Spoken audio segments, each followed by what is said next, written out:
How's it going, Yankee fans? Welcome back to Fireside Yankees with your boys, Alex and Ryan. How are you doing? I know, probably feeling like crap after watching the Yankees play, because I know I am, and it's just been a war on social media. Don't even bother going on, because it's just constant debates and hostility because of the current state of this team. And, the thing about baseball is it could turn around in the blink of an eye, and we'll be, all happy, and oh my God, won 5 straight games, and, forget all about what just happened. But the Yankees have had more down than good this year. I mean, they're still above 500, but I feel like it almost feels like a mirage. This team isn't good enough to win a World Series. The players aren't performing well enough. I don't know if it's a mental thing or if it's an aging thing, but we're going to talk about $113 million worth of players who are playing well below their salaries and why it's a detrimental factor in kind of the Yankees' performance over the past couple of weeks, if not months. But Ryan, before we dive into some of these players that just really aren't carrying the weight, how do you do today, my friend? Took a little bit of a break for, during that second game to, go look at the prospects. So you guys check out that prospect report. It's definitely made me a little less on edge about this team because, at least the prospects are pretty good. But man, it's rough right now. I've hammered this point home, right? Where it's like, you don't have to spend if you have the internal talent to replace certain positions. Again, if the Yankees have a prospect at third base that was competent at the time that the Yankees were considering getting a third base upgrade to Urshela, they don't have to make the IKF trade. If they felt Peraza was ready, they don't have to make that trade as well because they don't have to acquire IKF. They could have had, a homegrown infield. Not saying that they had a third base option available for them at the time, more so saying that because they didn't, that's what ends up happening. Even in the outfield, right? End of the day, when you have to constantly trade good pieces to get better as a team, and you can't do so from within, you can't draft the guys, you can't develop the guys yourself, that's an issue, right? I'm looking at the farm system. I think there's plenty of talent there, man. I saw this, I was doing a little bit of data mining and all that stuff. The Yankees and the Reds are the only two teams in all of baseball. And the Reds are a team that, high draft picks, right? They have plenty of draft capital. The Yankees and the Reds are the only two teams in all of baseball with 7 minor league pitchers that have thrown at least 50 innings pitched, which means they qualify in their respective leagues for ERA titles and all that stuff, and have a strikeout percentage above 25%. Pitching wise, the Yankees got talent, right? They've got plenty of talent, but if you look at the IL, you look at their payroll, they have a lot of money and a lot of prospect capital invested in their rotation. It, number one, hasn't given them great results, and number two, it's pretty injury prone. You have to start asking yourself, can you start developing these guys from within? The Yankees are more than capable of developing a starting pitcher. Isn't it a little bit weird that a team that, figured out how to fix Nestor Cortez, a team that, I know that, we've been updating people on the Ian Hamilton situation. Ian Hamilton was not good at baseball for his entire career and had a lot of injury issues. Comes to the Yankees and he was our second or third best reliever, even when fully healthy. He's in my late game high leverage trust tree with guys like Clay Holmes and with guys like Jonathan Loaizaga, right? You mean to tell me this same team can't figure out how Randy Vasquez can be a good starter? Come on, I think that's a little bit silly to suggest they can't do that, right? I see a lot of people suggest, when this pitcher is going to leave the Yankees, they're going to get better. No, let's be real here, right? We have criticisms of the organization, but they're really good at that, right? So the Yankees have to be able to develop starting pitching from within, and the same goes on the position player side of the ball.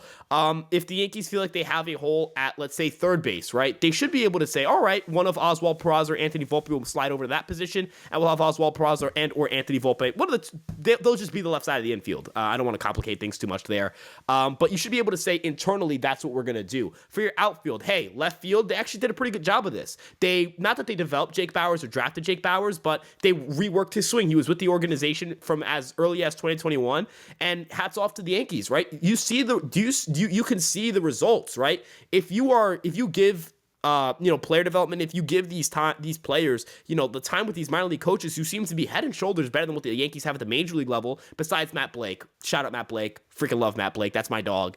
But it really does feel like the Yankees are lagging behind in terms of making positive acquisitions, but in terms of player development, they're not too far behind from some of the top teams in the league. It just feels like they're not giving those guys opportunities. I don't know if you disagree with me here, Alex, but, when you see, prospect performances for the Yankees, right? You see, Spencer Jones hit 4 home runs in the past week, right? This is a guy who's a raw prospect. This is a guy who's supposed to struggle, and he's got a 134 WRC plus. You got to credit the Yankees minor league coaches for that, right? Whoever's with Hudson Valley working with Spencer Jones, I wish I knew the name. I really apologize. I'm just saying the hitting coach for Hudson Valley. I'd like to put a name to these coaches, and I will do a better job of that going forward. But end of the day, guys like that, Austin Wells, Oswald Peraza's, his contact rates are through the roof. Whoever's working with him in Scranton, they're doing an excellent job. So it feels like the Yankees from a player development standpoint aren't too far behind. But as you alluded to with the amount of money they have on the payroll or underperforming, it just feels like in terms of player acquisitions, they're not at that same level. And when you have to spend so much to be good, things like this are going to happen. So I think it's got to be a philosophy change. They've got to start going to their youth and start looking internally to, fill in holes going forward. Well, absolutely. I mean, just to list some of the guys off for you that are making a substantial amount of money, Giancarlo Stanton's making $32 million this year. Josh Donaldson, $21 million. DJ LeMahieu, $15 million. Luis Severino, $15 million. You look at the guys on the injured list. Rodon, $22.8 million. Haven't even seen him pitch yet. He's taken up almost 10% of the payroll. Frankie Montas, $7.5 million. The list goes on and all the way until players that, aren't making a ton, but still were expected to be more impact. I mean, IKF, $6 million. Like, we can throw him into the mix if you want to. Reaches us almost $120 million of underperforming players. It's pretty sad, right? Like Stanton, and I love the guy, but like he's a great dude, but he's not performing well, and he hasn't been for about a year and a half now. It's unfortunate. I know, Ryan, that's your dog. 11.44% of the entire team payroll is going to Stanton. He's hitting 204 with a 267 OBP. He goes through stretches of like, whoa, like there's the power again. But then he goes months without doing anything. And it's like, oh, wow, like, okay, maybe I think he's a rhythm hitter, and I don't think he's in rhythm because he's always hurt and he's always missing time. And that's the problem with Stanton. If he's not healthy, if he's not hitting, he's gonna suck. And the thing is, like, they kind of rushed him back. He only played one rehab game, and then we're wondering why he's not performing well. Donaldson, he doesn't even know if he's going to play baseball next year. I know that report just came out today, and it's like, well, I wish he would retire before the season started because, my God, the guy is net negative. So, yesterday gets picked off, bad base running. It's just not good. Like Donaldson, he's even contemplating leaving the game. Like, tell me, and Ryan, I want to get your take on this. A player that doesn't even know if he's going to play next year, saying that publicly now indicates to me that he's not really motivated. Like, he's not motivated that much right now. He's like, yeah, I don't know. Like, I'll have to talk to my family, like, see how things go. If he was kicking ass and was motivated and confident and things were going well, he'd be like, yeah, like I plan to play for a couple more years. You know what I mean? Like that's what he'd probably say. But the truth is, he's cashing in $21 million. He's hit 6 home runs in 17 games or so, which is awesome. But the swing decisions are bad. Boone's always just justifying his lackluster performance, and it's sad to see, but the sample size last year and into this year is just not good enough. DJ LeMahieu, 26.6% strikeout rate. We're talking about a 13% increase. He's doubled his strikeout rate from the previous years, hitting 232, 291 OBP. Guys, like DJ at a sub 30% clip on base rate is a problem. Like that's a really bad metric to consider. I don't know what it is. Some people think it's the toe injury lingering. Some people think it's age catching up to him. But I can't fathom the fact that he's taken such a big step backward in less than a year. Like, I don't know. I think it's confidence. I think he's being too aggressive. His hit, and Ryan, interestingly, his power metrics are all up. Isn't that weird? Like, he's on pace to hit the highest number of home runs he's probably had in the last 5 years. Like, why are his power metrics up, but his walk rate is down and his strikeout rate are up? Like, that, it feels contradicting to me. Like, it feels like the style that the Yankees are trying to implement is like changing the way players are approaching their at-bats, and it's not good. Like, what do you feel about that? Because, like, the hard-hitting metrics, like those are up, and that doesn't make sense to me because DJ's always been a great contact hitter, and so it seems like he's kind of going in the wrong direction because it's not his strategy almost. I don't know. Yeah, it's kind of a weird, like, it's weird because when we saw LeMahieu struggle in 2021, he still put the ball in play a lot. So it's like, is it really age, right? Is it truly an age thing, or is something wrong? Like, I think there's just something wrong with his swing. I'm not really sure what it is. I'm just as perplexed as you are because, we're not sitting here and saying, oh, it's impossible for someone on our New York Yankees to struggle. That's never happened before. But more so just the way it's happening. It's like he's not the hit. It's not that he's not just like production wise, but literally the style of hitter he is not the hitter he was last year. Even when he was hurt last year, he was making plenty of contact. He's not struggling in the ways that he should be struggling in, right? Which I know sounds weird, like, what, you want him to struggle in a specific way? Well, yeah, it'd be a little bit easier to understand what's going on. This is perplexing. This is one of those things where it's like, I don't really know what's going on. You mentioned this with Donaldson, like the lack of motivation. The dude just looks lost, and I understand from the perspective of, like, the dude's been bad for about a year and a half now. He's dealing with injuries. Like, if I'm in his spot, I'm like, hey, maybe I gotta hang it up. Like, what else does he have to really gain outside of really? I don't think he has a World Series title, but if he doesn't win with the Yankees, is he gonna go? Is a contending team really gonna pick up Josh Donaldson to play third base for them full time? I don't think so, and I don't think he wants to just be like a minor league flyer who is on the 40-man roster or like a spring training invite for a team like the Dodgers or the Astros or which I don't even think he'll get invites there. So end of the day, he's kind of in a spot where it's like, he's done a lot. He's won an MVP. He's won his Silver Sluggers. He's, been at the top of the world in terms of performance. I think he's at a point in his career where it's either going to happen this year or, I understand his perspective of considering retirement. I don't fault the guy for thinking like that. I don't think you're faulting him either, but it's just like, it's a sad spot we're in.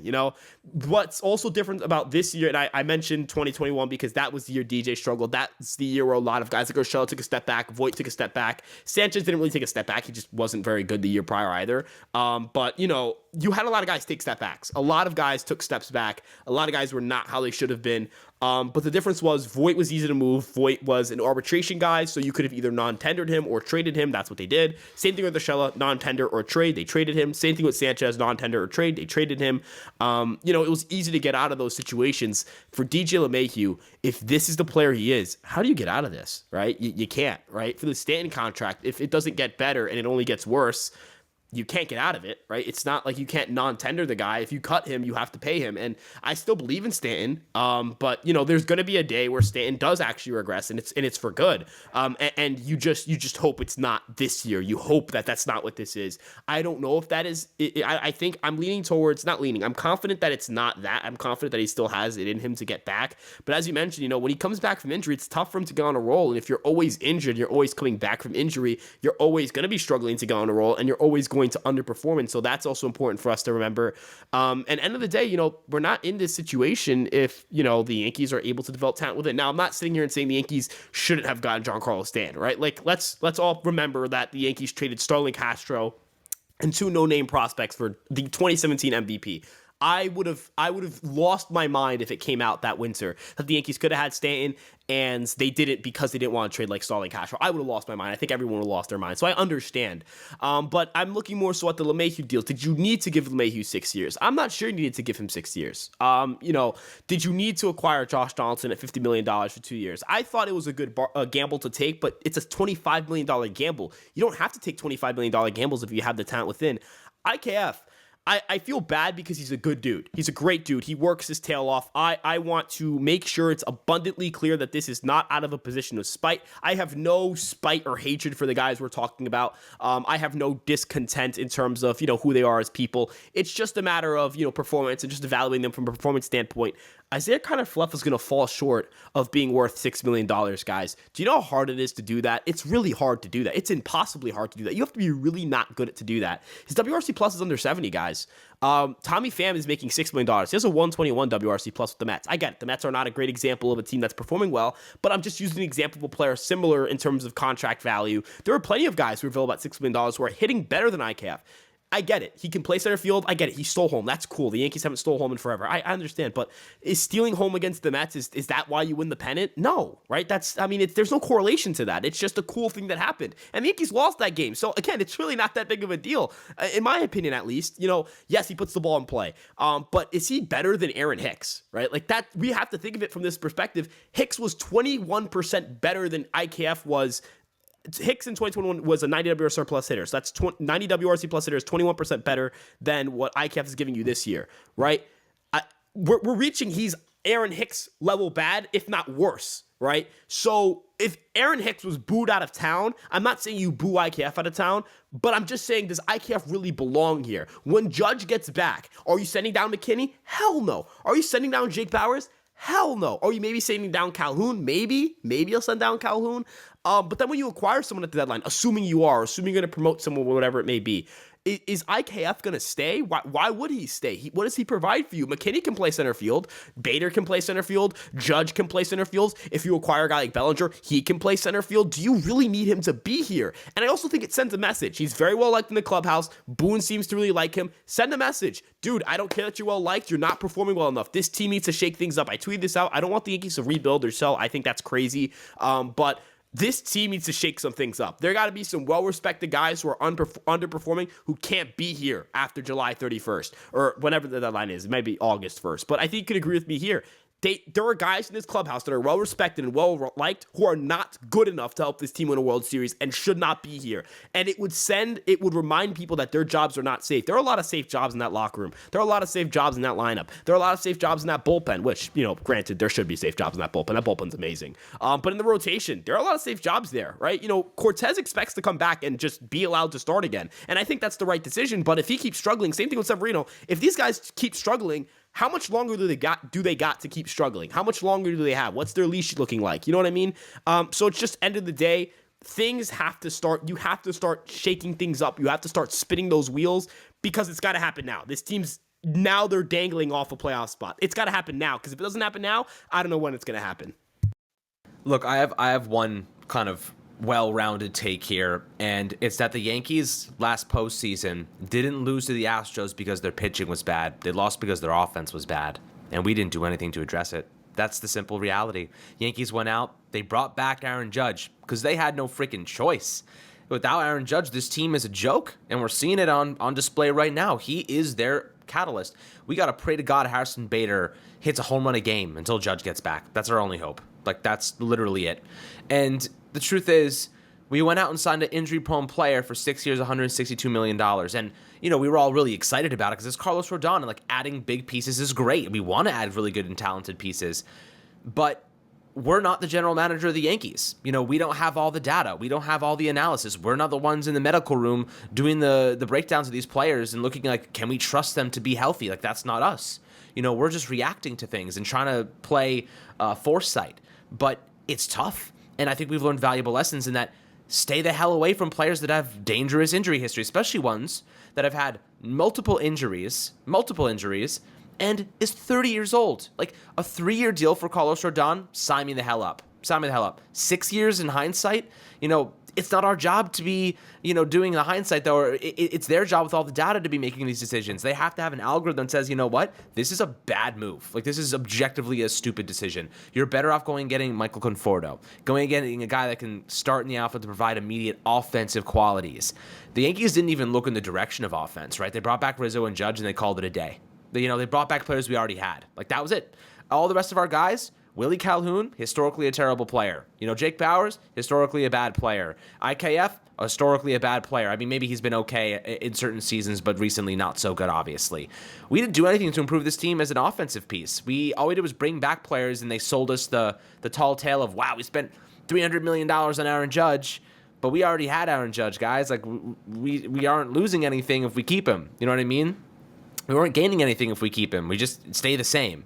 And that's the truth. So my well-rounded take is that the Yankees did not enough to address the offense, and they did too much to address a pitching rotation that is still in disarray. Right? The bullpen is phenomenal. Matt Blake, kudos to Matt Blake. You know what I mean? Clark Schmidt has looked pretty good recently. Domingo Herman, aside from that last start 2 days ago, yesterday or 2 days ago, when they got blown out, has been phenomenal this season, right? Severino is just injury prone. He doesn't look healthy. His velocity's up, everything.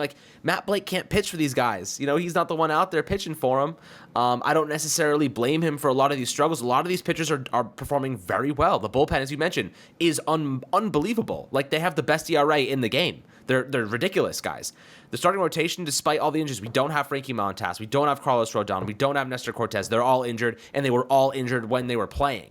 Frankie Montas was hurt when the Yankees got him. Nestor Cortez has been hurt this whole season. I mean, he had that shoulder injury. I think it was his shoulder, and then he got put on the IL. He was hurt. He was trying to maintain it, couldn't do it. Carlos Rodon hasn't even pitched for us yet. Luis Severino coming off a lat injury. I mean, it just seems like maybe it's not there anymore for him. Who knows? Or maybe he turns it around. We'll find out. we can't blame Matt Blake for those things. Like, but what we can do is blame the decision making for lack of offense, and I think that's reasonable, guys. But I'd love to hear perspectives. Obviously, as I mentioned, 113, maybe 120 million dollars worth of players are underperforming vastly. We have the third worst on base percentage in the game. We're only ahead of the Royals and White Sox, guys. We're the New York Yankees, guys. We have $290 million payroll. We can't get on base at over 30% clip.